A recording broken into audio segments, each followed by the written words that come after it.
जय गुरु जी। शुक्राना गुरु जी। सारी संगत को जय गुरु जी। आज मैं आप सबको बताऊंगी कि गुरु जी किन चीज़ों को करने के लिए मना करते थे। बहुत ही अच्छी इन्फॉर्मेशन दूंगी इस वीडियो में, इसलिए वीडियो को लाइक करके चैनल को सब्सक्राइब कर देना और कमेंट्स में जय गुरु जी लिखना मत भूलना। गुरु जी की महिमा का क्या वर्णन करूं? हर सांस जिनकी कृपा से चलती हो, उनके बारे में कोई क्या और कैसे बोल सकता है। हम तो बस कुछ अल्फाजों का इस्तेमाल करके गुरु जी की बातें संगत तक पहुंचाने की कोशिश करते हैं।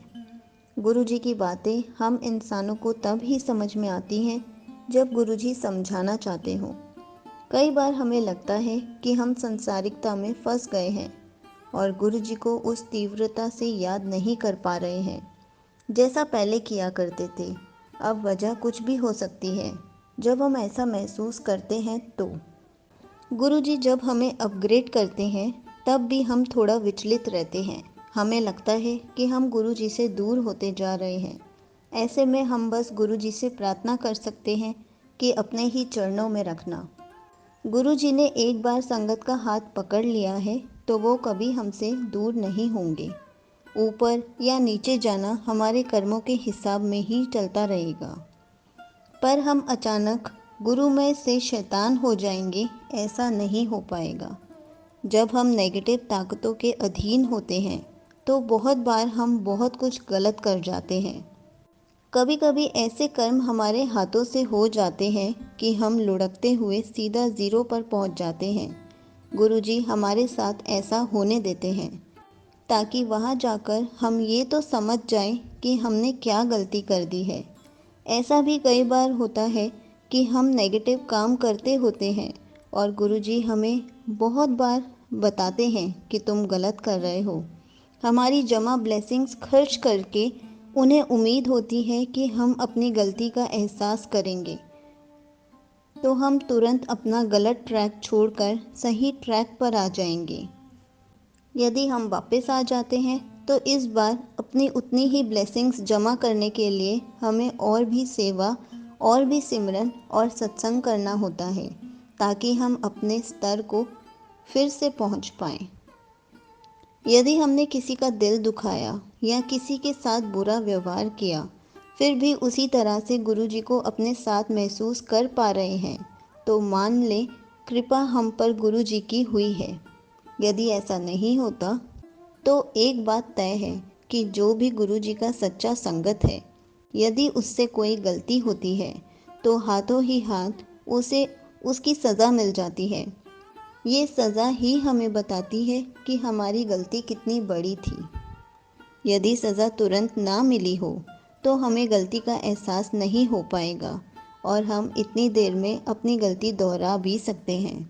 इस कारण हमारे गुरुजी से प्रार्थना ही होनी चाहिए कि यदि हमारी गलती माफ़ी योग्य हो तो हमें माफ़ कर दीजिए, पर गलती का एहसास ज़रूर करा दीजिएगा। यदि हमारी गलती माफ़ी योग्य नहीं है तो जो भी सज़ा हो उसे तुरंत दे दें और हम उस सज़ा को पॉजिटिव तरीके से कबूल कर लें।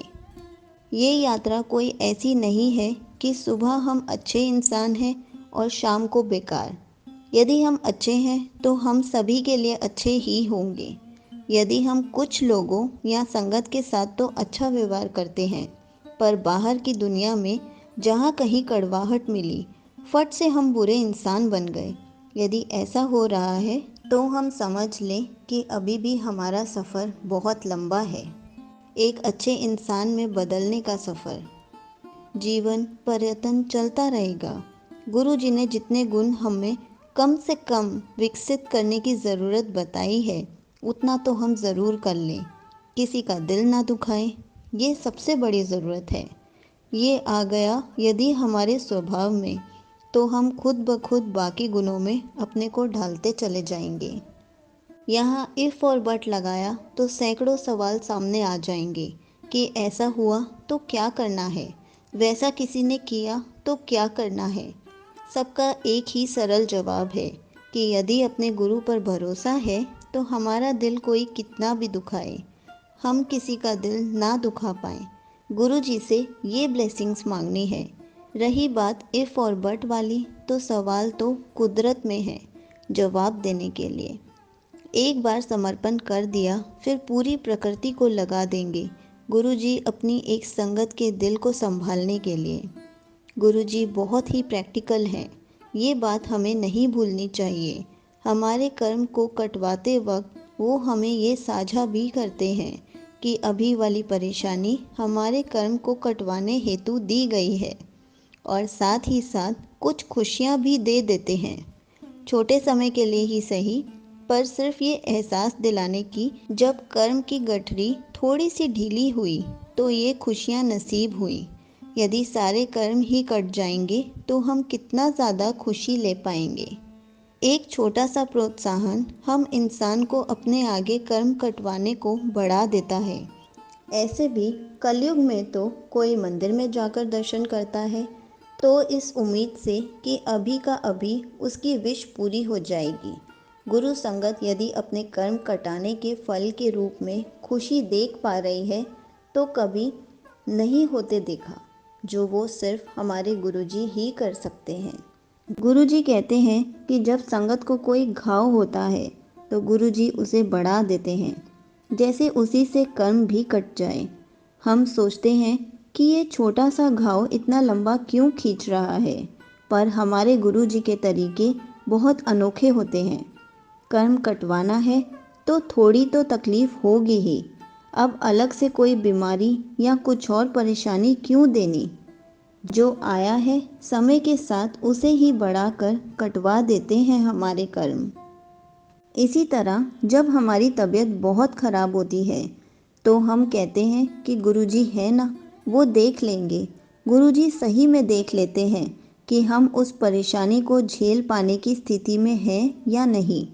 यदि हमारे पास बहुत थोड़ा वक्त है तो इस परेशानी को बढ़ा देते हैं, जैसे कि हम जीते जी ही कर्म काट लें। यदि हमारे पास थोड़ा ज़्यादा वक्त है तो शायद वो परेशानी की तीव्रता कम कर दें, जिससे हमें एक समय में थोड़ा कम ही तकलीफ़ सहना पड़े। ये सब गुरुजी हमारी ब्लेसिंग्स को ही खर्च करके करते हैं। ब्लेसिंग्स की गुल्लक तो हम तभी गुरुजी को थमा देते हैं जब हम गुरुजी को समर्पण करते हैं, ये कहते हुए कि हमारे गुरुजी हमारे पास इतनी बुद्धि या विवेक शक्ति नहीं है कि हम समझ पाएँ कि कब और कहाँ अपनी ब्लेसिंग्स खर्च करनी है। अभी जब हमारी गुल्लक गुरुजी के पास है तो हम निश्चित होकर मौज कर सकते हैं। सही काम हुआ हमसे, ब्लेसिंग्स जमा हो जाएंगी। गलती की सज़ा मिलेगी, पर गुल्लक से ब्लेसिंग्स नहीं निकलेंगी। यदि ऐसा ना हो तो हम रोज़ रोज़ छोटे छोटे काम में इस ब्लेसिंग्स को खर्च कर देंगे। गुरुजी हमारी ब्लेसिंग्स को संभाल कर रखते हैं हमारे बुरे समय को सही बनाने के लिए।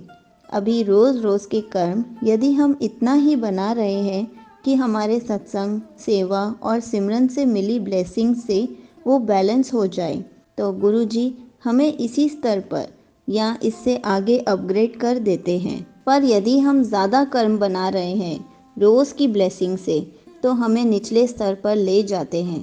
कम से कम हम अपनी ब्लेसिंग्स तो नहीं ख़त्म करेंगे। गुरुजी की लीला अनगिनत है, हम बस उतना ही बोल पाते हैं जितना बुलवाया जाता है। आगे तो रोज़ नित नया कुछ होता ही रहता है, बस अपनी दृष्टि उधर करने की देर है। सब कुछ शेयर करना है तो एक संगत जी के छोटे से लोभ की बात शेयर करती हूँ। संगत जी के घर बहुत मोर आते थे। 2 साल पहले ढेर सारे पंख देकर गया एक मोर, इस बार भी गिरा रहे हैं। संगत जी और पड़ोस के बीच एक पीपल का पेड़ है, जिससे कभी पंख इधर कभी पंख उधर बिखर जाते हैं। आज तो बस अद्भुत दृश्य था। उस पार पूरी धरती पर पंख बिछे हुए थे। देखकर संगत जी का मन लोभित हो गया। पड़ोस में कोई फैमिली नहीं है तो संगत जी मान कर चली कि पड़ोसी को इन पंखों का क्या इंटरेस्ट हो सकता है, तो सारे पंख संगत जी ने उठा लिए। कुछ समय बाद एहसास हुआ कि लोभ में ये कैसा गलत काम कर डाला। यदि उनके नसीब में वो पंख होते तो उनकी ही साइड में गिरते।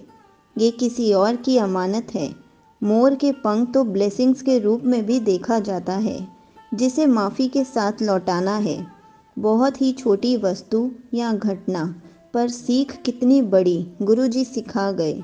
गुरुजी का लाख लाख शुक्राना कि संगत जी ने चिंतन किया और अपनी गलती में सुधार किया। प्रकृति भी खेल खेलती रहती है। हम सुधरना चाहें तो हर वस्तु से कोई ना कोई सीख भिजवा देगी।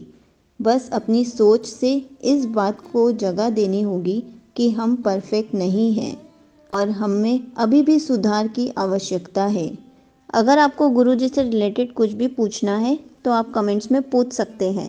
मैं उसका आंसर कमेंट में रिप्लाई करके या फिर वीडियो बनाकर ज़रूर दूंगी। जय गुरुजी, शुक्राना गुरुजी। आज मैं आप सबको बताऊंगी